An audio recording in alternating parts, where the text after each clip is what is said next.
All right, welcome to Witchpolice Radio. I am once again at Robin's Donuts. I was at the mall earlier today doing one in the food court. Now I'm at Robin's. It seems like this year has been the year of attending food establishments to do interviews, but it's cool. Robin's is always quiet, so it works well. And there's a new guest this time. I mean, once in a while we get people who haven't been on the show before. I feel like I often do kind of repeat episodes with a lot of people who sort of are always asking to be on the show because they have something coming up, but you're new to the show, so maybe if you introduce yourself and sort of give the listeners an idea of what your style of music is. I have an idea based on listening to it, but I'm kind of curious to hear it from your own mouth, sort of thing. Okay. So. My name's Ryan Stanley Shodine. I guess you kind of call it, I've kind of been saying it's like a folky indie rock kind of thing. Like there's definitely folk influences in there, but a lot of it isn't really folky. Okay. I don't know. I mean, folk definitely would be the overarching genre I think I would place you in, but the indie rock thing is interesting.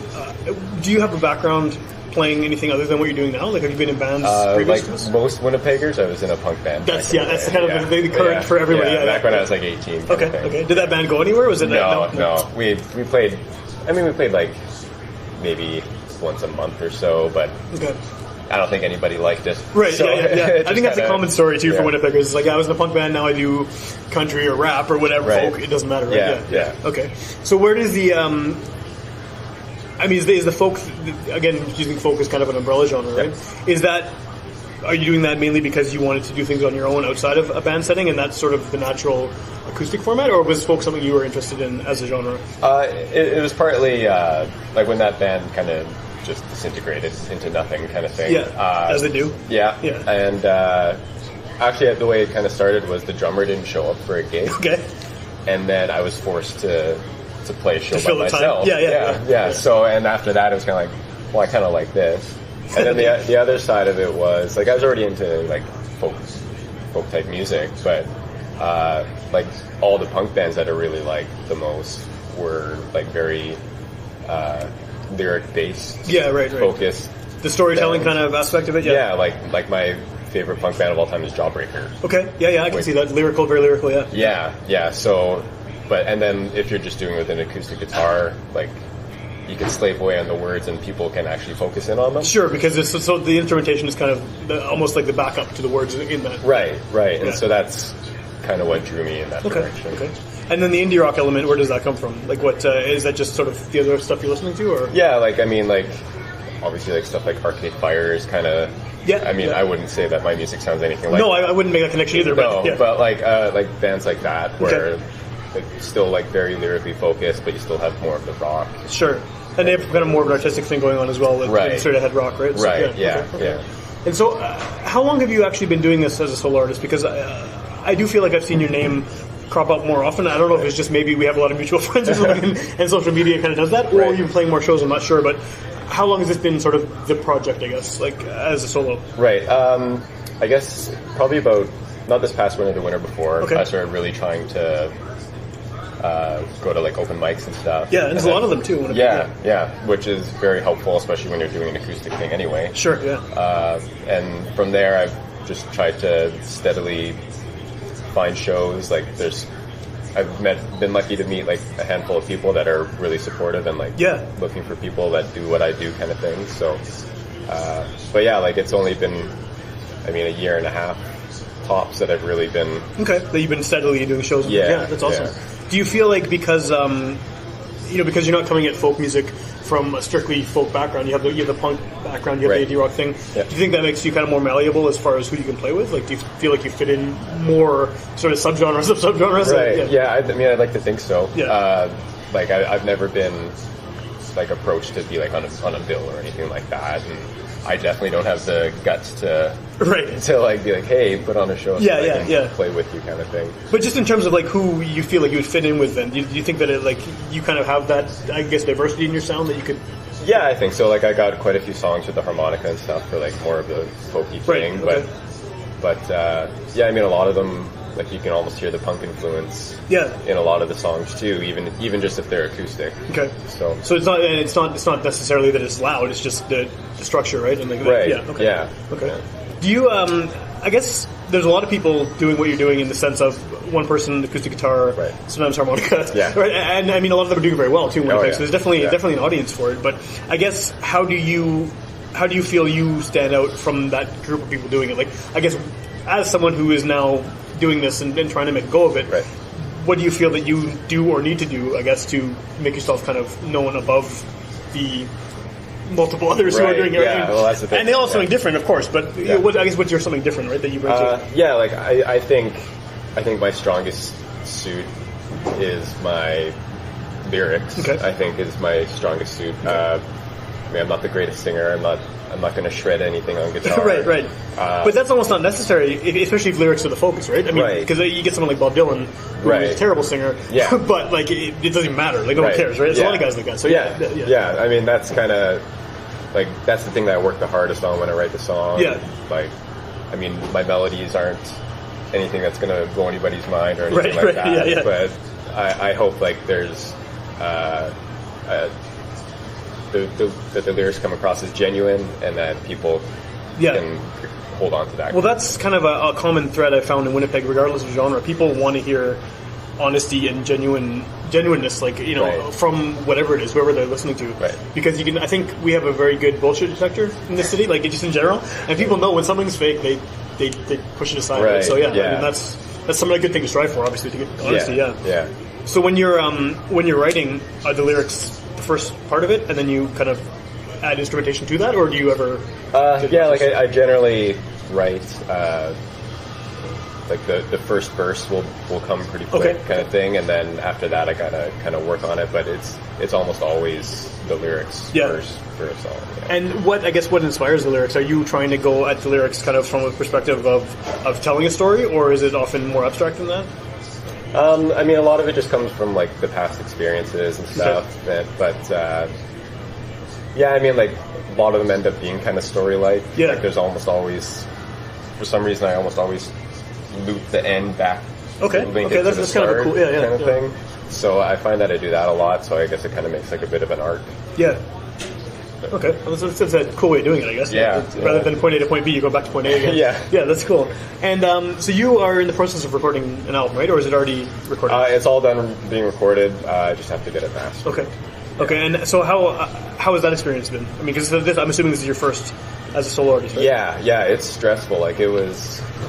I was explaining this to Nick Friesen, who did all the recording. Right, and he's been on the show a couple times too, and he's very active in the local scene as well. Yeah, and he was very encouraging to get me to play again. Cool. Kind of thing, because I stopped. I didn't play at all for a number of years. How did you meet him? Like, we just met through a friend of a friend. Oh, cool. Yeah. So it wasn't even music related? It was that's cool. And I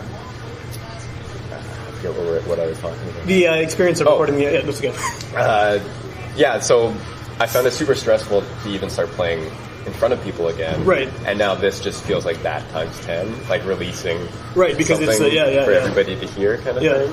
It's especially if you got personal stories in the songs too, right? So I find that very stressful, but otherwise, like, I think it's gone really well. Like, I think the songs for the most part came across the way that I was hoping them to. That's good. That's what we wanted of an album. Yeah. How is it working with Nick? I mean, does he I mean, I know he has various backgrounds in different bands and things, but I usually associate him with more indie rock stuff, right? Just because of the bands he's like Future Kids and stuff. Yeah. And I didn't actually realize he was recording other people until I saw that he was doing your album. Right.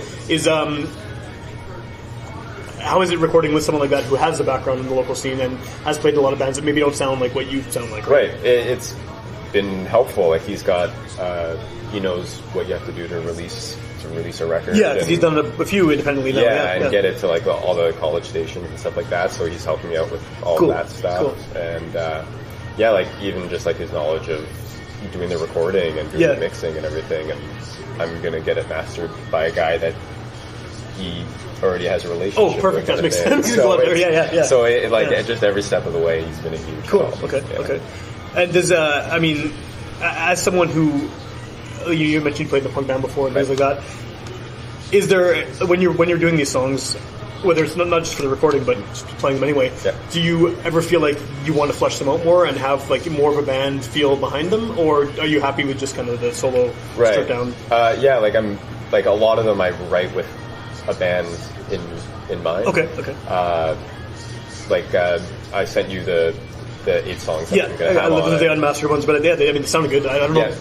mastering and all that stuff is over my head. I don't. Yeah, I know. Yeah, it sounded, I would have accepted that as being an album. Like, right. Yeah.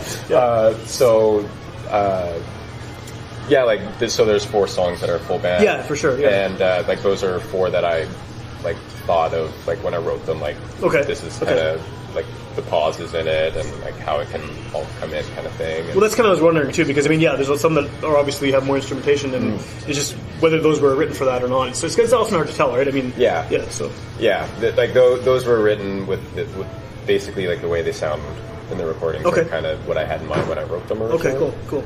And do you perform live ever with a band, or is that something that you want to do? We're still working on that. Okay, cool. So I got my buddy, his name's Tom Sage, he plays drums, and then Blue McLeod from Kritoko. Okay, cool, yeah. Yeah, so they're playing bass, and that's awesome. Yeah, and so Blue also did like there's viola on the album and backup vocals, and that's a good person to have, right? Yeah, for sure. Yeah, very versatile. Yeah, that's what you want, right? Yeah, that's awesome. Yeah. So is that? I mean, are you hoping to do that in the future? Get people backing you up on stage, kind of thing? Yeah. So like, I'm still looking for a lead guitarist, which I'm hoping to find in the near. Well, I guess you can use the album as a calling card for that too. Like, right. So use the songs. That's kind of the idea too. Yeah, so like, I just played the lead guitar on those, so.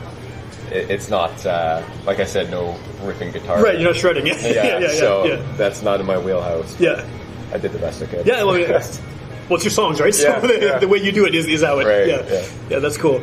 I mean, is it when you had those 4 songs that were written, had the band in mind. Yeah.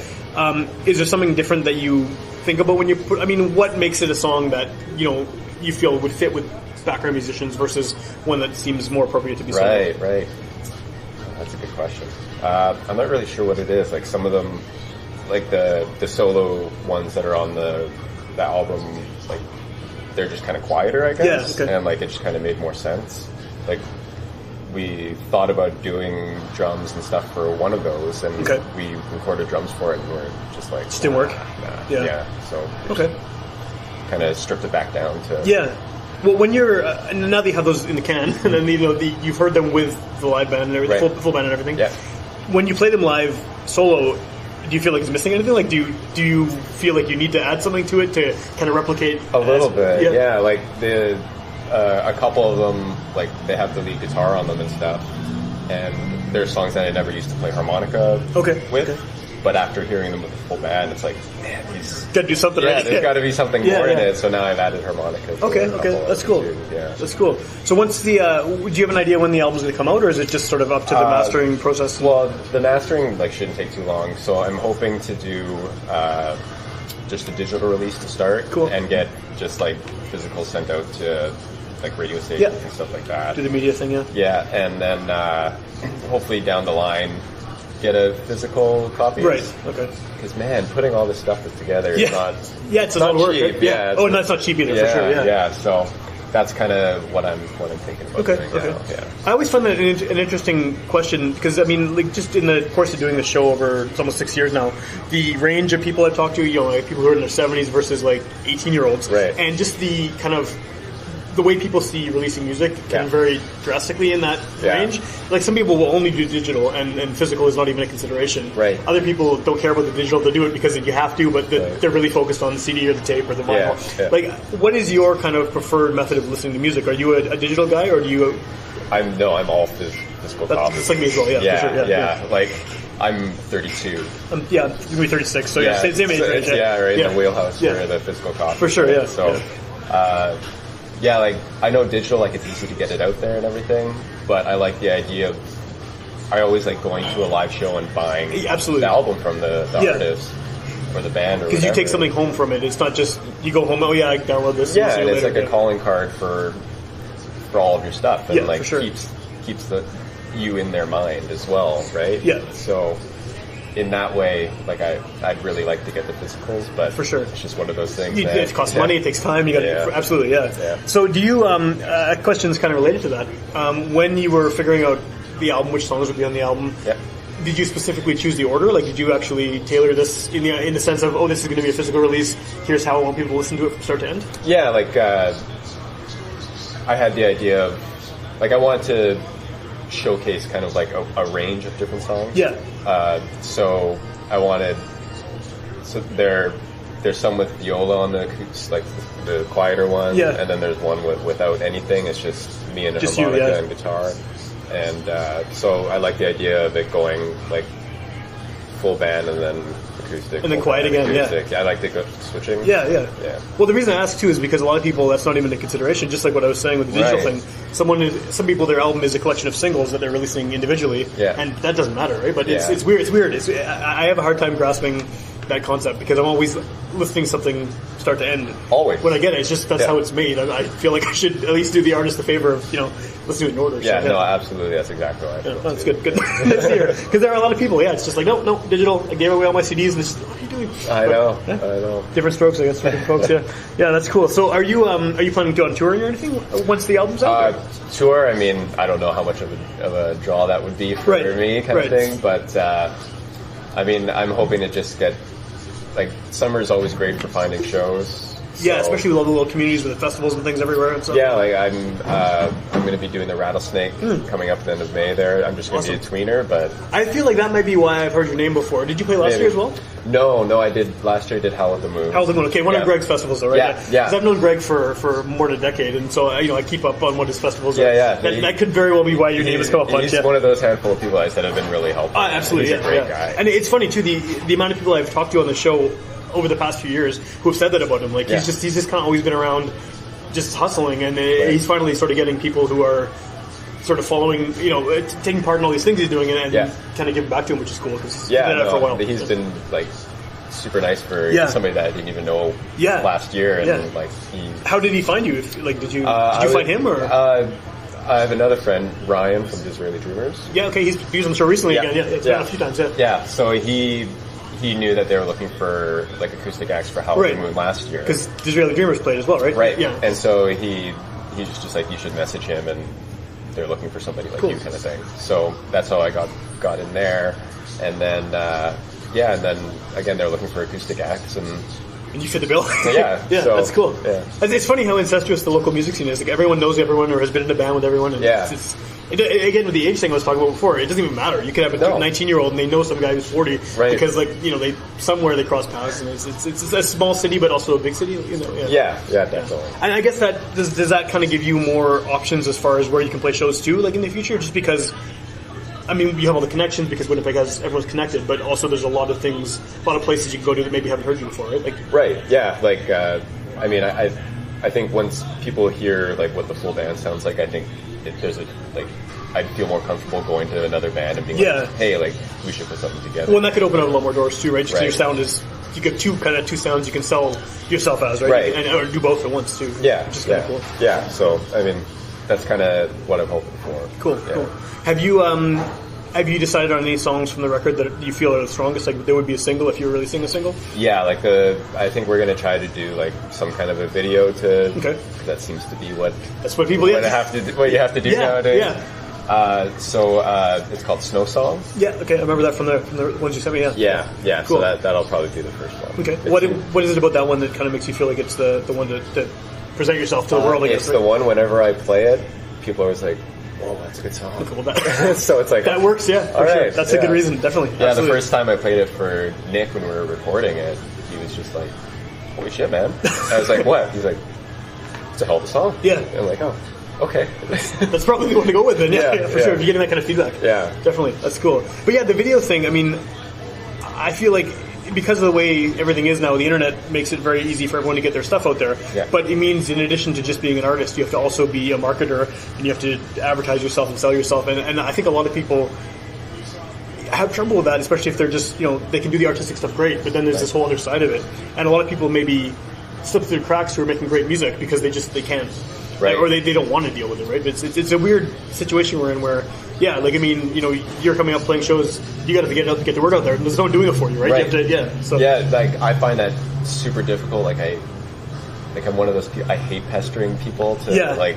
You don't want to feel like you're harassing them, right? Yeah. And but again, like Nick's been a big help with that, where like he's like, this is the order that you do this in now, and like he gave me this list, and I was like, oh my god.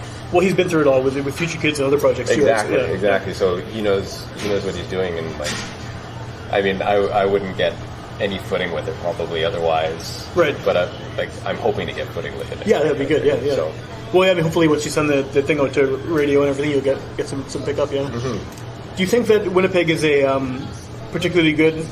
Well, I guess, sorry, before I ask that question, or a way to rephrase that question that I didn't ask yet, is my impression of Winnipeg as someone who's lived here my whole life and has been, involved in the music scene since I was like 12 or whatever, it has been that people love country, roots, folk, blues, anything that kind of fits into that category, which, yours is definitely related to. Yeah. But they like it to be slightly broken. I almost feel like people don't want to hear something that is too pure because it's Winnipeg and we have this weird... It might go back to everyone being in punk bands at one point or another, but like, do you feel like there's a Winnipeg sound for, I guess, roots music, for lack of a better term? Do you think something Winnipeg about these various bands that, even if they don't sound the same, I don't know. I always felt there's a connection, and the best way I can explain it is that it sounds a bit off. It doesn't sound perfect. It's almost like I don't really like the word, but like a grittiness to it kind of thing. Like again, like you just had Skylar on recently. Yeah, for sure. Same kind of thing. Like, yeah, he's really pretty songs, but there's a bit of a grit to it. Yeah, and like Odder Than the Otters. Yeah, because they got a bit of weirdness. It's like they have really cool songs and they're super energetic and stuff. But dude has a weird voice a little bit. It fits perfectly, but it's and even going back to like Neil Young, right? I mean, unbelievable songwriter, but he's not technically the best singer, but it works. Yeah. I mean, maybe it comes down to like maybe in Winnipeg, if the song's good, the song's good, and it doesn't matter. Yeah, and that's what it comes like. It's the bullshit detector in action again. Like people don't care if that might be it. I don't know. I just always like asking that question to anyone who's in any part of that world because it strikes me as that's what people want to hear here, even with punk and stuff too. Yeah. Something that was just completely pure pop punk, I don't think that would sell so much, but something weird, a little bit off. But I mean, even still, like you got like somebody like Kevin Roy, who's got like incredible songs. He does, like unbelievable, and that's like. Pretty spot on. It is actually pretty spot on. He does extremely well with them too. And Quentin Blair is another good one too, as far as country goes. Very, very pure country. But I think those are few and far between. I think usually there's some kind of edge to it or grittiness, I guess. Yeah. I can't think of a better word for it. I don't know. It is a good word. Is there a bike still there? Probably. Yes. Yeah, good. Awesome. Good old Robinson. It is nice though because no one's here, so it's very good for doing an interview. But yeah. So do you have anything coming up? I know you said this summer you're going to try to find some shows and things because there's so much action going on. Basically, do you have anything in the works, or are you just starting to put that together along with the release of the album? Right. Well, I got the Rattlesnake coming up. I mentioned the tweener on that. Yeah. And then I got the Howl at the Moon, and that'll be the full band. Oh, cool. Well, that's a good setting for it, I guess. Yeah, that'll be really fun. And then there's a new one coming out called the Hoot Owl. Yeah, I think I saw a thing for that. Yeah. Crazy lineup. And so I'll be a tweener on that. Which is awesome. Set again. Are you hoping that doing tweeners now will kind of eventually lead to you being a main performer in future? I hope so. Like, I mean, it gets your foot in the door, and people can hear what I do, and maybe they'll check out my other songs. Right. Afterwards, they'll go home and look you up, and I like that tweener. What was and then hear like the full band stuff, and then get the idea that I can do that as well. Cool. And what is the name of the album? Do you have a title for the album yet? When I'm Awake and the City Sleeps. Okay. Is that what's the story behind that? That's just one of the lyrics in that Snow song. Okay, perfect. Yeah. And I felt like it's kind of. Well, especially if that's the song you're presenting. Yeah. What is the significance, if you don't mind me asking, behind that lyric? Like, is there something to it that stuck out as this is representative of the songs in the album, or? I guess kind of like the both sides of the awake and sleep, and okay. Like you got the both sides of acoustic and band, and and like a lot of the songs are kind of dark, but at the same time, I think that there's a hopefulness behind a lot of them as well. Okay. I mean, that's my take on it. Somebody might not hear that the hopefulness part of it. But that might be the Winnipeg thing too. Is the bleakness, but there's also kind of like the winter, but you wait summer. Summer's on the way, right? That kind of thing. Yeah. I don't know. Maybe this may be a theory that I've just invented and I keep saying on the show, and I figure if I say it enough times, it'll become a thing. I don't know. Everybody else is just they're just listening to me like sure, whatever. Yeah, it's a thing. Gritty, sure. Shut up. Next question. I don't know, but no, that's cool. I mean, obviously, I hope the album does well for you, and hope it opens up more doors because like I said before, there's a lot of people doing what you're doing in the sense of being solo acoustic artists, and most of them are really good. Like, it's not like we have a glut of them, and it's a bad thing. Like, I mean, Skylar is a perfect example of someone doing that. And I had heard his name a few times. Then when I finally heard it, it's like, holy shit, this is amazing. Like, where'd this guy come from? And there's a lot of those. Like, it just seems like there's every week someone new pops up and it's like, where did you come from? I know. Are you in a band? Where, like, what's happening here? So I mean, if you can become one of those guys, that's what you want to be. Right? Yeah, I mean, I hope so. But, Yeah. I just want to be able to play shows and like the songs. I feel like there's something behind them, and I feel like people could get behind it. Yeah. Hopefully. I mean, that's I think the goal of anyone playing music, or any kind of creative, right? You want people to take in what you do and appreciate it. And hopefully that'll be cool. So if someone's hearing you for the first time, hearing about you for the first time on this show, what's the best way for them to find out more information? How can they get in touch with you, hear some of your music, that kind of thing? Right. Well, I got like a Facebook page. Okay. People still do that. Yeah, I still do it. Yeah, and it's still and it matters so much. Apparently, it does. Yeah, people are very scientific about the algorithms and stuff. Yeah, it's crazy. There's a way to game the system. Apparently, I don't know what it is, but allegedly. Yeah, allegedly. Yeah. So that's just Ryan Stanley Shodine. Okay. And then I do Instagram is probably the thing that I'm most active on. Yeah. And then that just all goes to the Facebook page. So I think that's how we got in touch in the first place too. Yeah. So Instagram is Rye Stan Shodine. Okay. And then I have a SoundCloud right now that's Ryan Stanley Shodine, but I'm gonna have a Bandcamp once the album is once that's all ready to go. I already have it created. I just have nothing. You're waiting to plug the music in, right? Yeah. Awesome. So that'll be Ryan Stanley Shodine. Okay, cool. And hopefully by the time people hear this, the album will already be out, which would be nice, right? Or on the way out very shortly. So that would be cool. And so people should check out those festivals you're at this summer and hear the record when it comes out. There's crazy good lineups on all of them. Yeah, I know, they're great. Yeah, both those Greg festivals, it's really good this year. They were good last year too, but they're just getting better. So it's very cool. It's a cool thing to be part of. Yeah, it's amazing. Awesome. Well, I mean, good luck on the record. I'm looking forward to seeing the finished product. And Thanks, from what I've heard, I really enjoyed what I heard so far. So I mean, thanks so much. I don't know how much the mastering helps, but it can only make them better, right? Yeah, I have no idea. It can only be a positive thing, right? It was already good. So yeah. But good luck with that, and people should definitely check you out at those festivals and kind of wherever you play around town. Thanks, man. I want to thank you for having me. Yeah, of course, having you at Robin's Donuts. Yeah, well, on the show, I listen to it all the time, and it's great what you do for helping even nobodies like me to get the word out. Yeah, well, what's going to happen was one day I'm going to interview someone and they're going to be a nobody, and then they'll be super famous, and I'm going to be like, I was on the ground floor, I got pictures to prove it. But no, seriously, I find that there's a lot of people doing things like this now, which is great. There's people doing video shows and lots more podcasts starting up. And I think that what has kept this going as long as it has, in my opinion anyway, has been that I do interview anyone at any level. A lot of shows will be going for the high-profile local bands, people who are signed or people who are doing big tours and things like that. Right. And I'm happy to talk to those people too. Yeah. But I'm just as happy to talk to someone like you who's very independent, relatively starting out in things, and because it's just interesting. I mean, everyone has a story behind the art they create, and it's always cool to talk to. Yeah, no, man, I think it's amazing what you do. Thank you. It's all genres and it's all levels of. Yeah, it's more fun that way too. If I just did punk bands or something, it would get boring after a couple of weeks. Right. So this is cool. But if people want to hear more of those episodes, they can go to witchpolice.com, and all close to 300 by now episodes will be there for free download and streaming. You can also tune in to UMFM on Sunday nights at midnight, and those are older episodes that kind of get a second wind. So it's, mid-May almost now. Might not air till October or something, but by then the album's already out. People can just go right out and pick it up, right? So that's kind of cool. And you can find Witchpolice on whatever social media you happen to follow. It's usually going to be me if you type in Witchpolice. Not always, but most of the time. So awesome. Well, thanks again for meeting me at Robin's Donuts and talking about your music. Oh, thanks so much, man. Awesome. Thanks.